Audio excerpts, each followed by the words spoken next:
I feel as though a lot of you are in a season currently where you are crying out to God, saying, God, I need perseverance. I need endurance. Show me how to endure well. And as I was crying out to the Lord, the same thing, God, I need to endure. I need to persevere well. Show me how.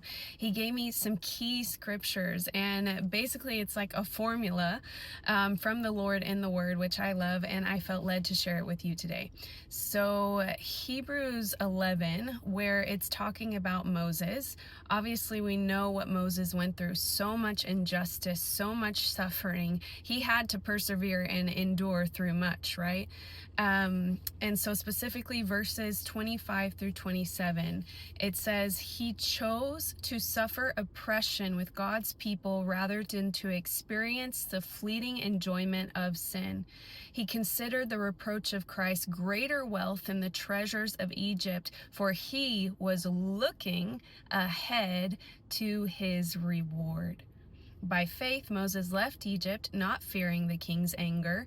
He persevered because he saw him who is invisible, because he was seeing him who is unseen. Okay, so Moses choosing to suffer and consider the reproach of Christ greater than earthly riches because he was looking ahead to his reward, which his reward is obviously Christ and his eternal reward. Looking, that word right there in the original language means to look away from everything else, intently regard, to have respect for, to look with steadfast mental gaze, to turn the eyes away from other things and fix them on one thing.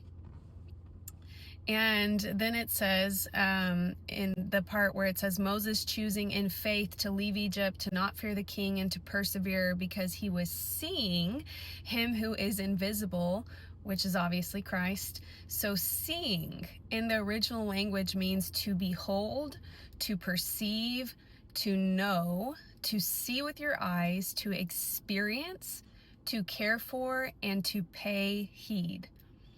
And then the Lord led me to Hebrews 12, 1 through 3, and it says, let us lay aside every encumbrance and the sin which so easily entangles us, and let us run with endurance the race that is set before us, fixing our eyes on Jesus, the author and perfecter of our faith, who for the joy set before him endured the cross, despising the shame, and sat down at the right hand of the throne of God. For consider him who has endured such hostility by sinners against himself, so that you will not grow weary and lose heart. So fixing our eyes on Jesus here in the original language means to consider attentively, and again, to turn your eyes from other things and fix them on one thing. And then consider him here in the original language means to contemplate, to think over, to ponder, to consider by weighing and comparing. And I feel like these are keys from the Lord, right? On how we endure and persevere well.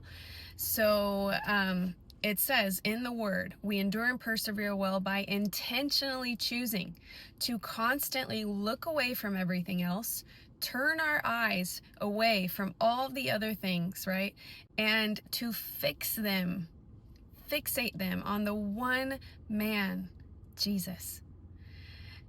Your time, your attention, these are the most valuable assets that we have. And when we choose to give our time and attention to Jesus, we are showing him, we are showing with our life that he is Lord. Whatever you give the most time and attention to is Lord in your life. And then we also intently regard. We look on Jesus with a steadfast, unwavering mental gaze, which sounds like setting our face like flint and refusing to look to the right or to the left or to and fro, and having that unwavering determination. towards him. And we also choose to highly respect, to care for, and to pay heed, meaning to listen and obey Jesus. We also choose to continually behold, to perceive, to consider attentively, and to see Jesus with our spiritual eyes and the eyes of our heart. And we constantly choose to experience and know Jesus.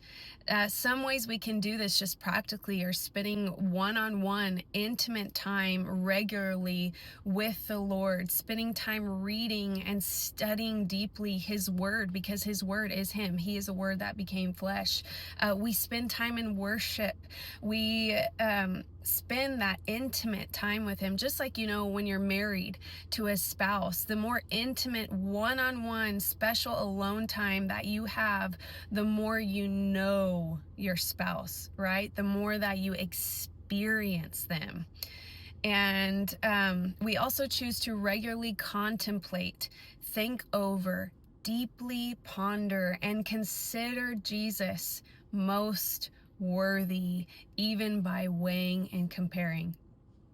So, if you want to endure and persevere well, fix your eyes, fix your gaze on that one man, Jesus, and do not look away.